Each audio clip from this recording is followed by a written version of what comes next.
Avec le fromage, qu'il soit français ou italien, rien ne vaut un peu de charcuterie. Les salariés d'une entreprise alsacienne la préparent avec d'autant plus d'amour qu'ils ont sauvé leur usine.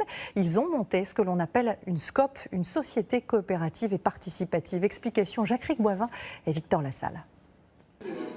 Ils pourraient tous être chômeurs, ils ont choisi de devenir entrepreneurs. Comme Vincent par exemple. Il a investi ses indemnités de licenciement, un peu plus de 10 000 € pour devenir associé de l'entreprise.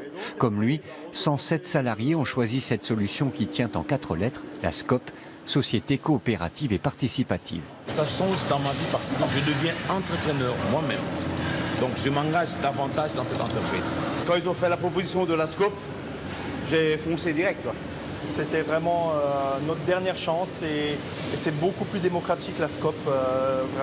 C'est vraiment une très bonne chose. En redressement judiciaire depuis plus d'1 an, la charcuterie a bien failli disparaître. Pour la sauver, il fallait 5 millions d'euros. Les salariés en ont rassemblé 1 600 000. Le reste est apporté par les banques. Et voici celui qu'ils ont élu comme président-directeur général.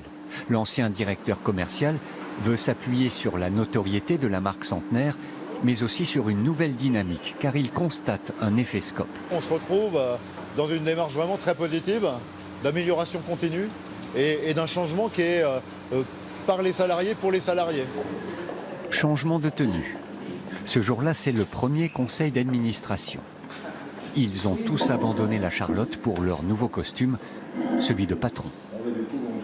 Passer de la production à la stratégie peut être déstabilisant. Avant de pouvoir rentrer dans le sujet. Ça fait bizarre d'être au conseil d'administration maintenant et 1 heure avant on était en production. On a quand même un rôle au niveau de tous les salariés. Il faut penser stratégie et décision au nom de tout le monde et pas penser qu'à soi-même. Moi je considère aujourd'hui que c'est dans l'air du temps. À un moment donné, il faut savoir évoluer avec son temps. Le mode hiérarchique, très directif, pour moi c'est du passé.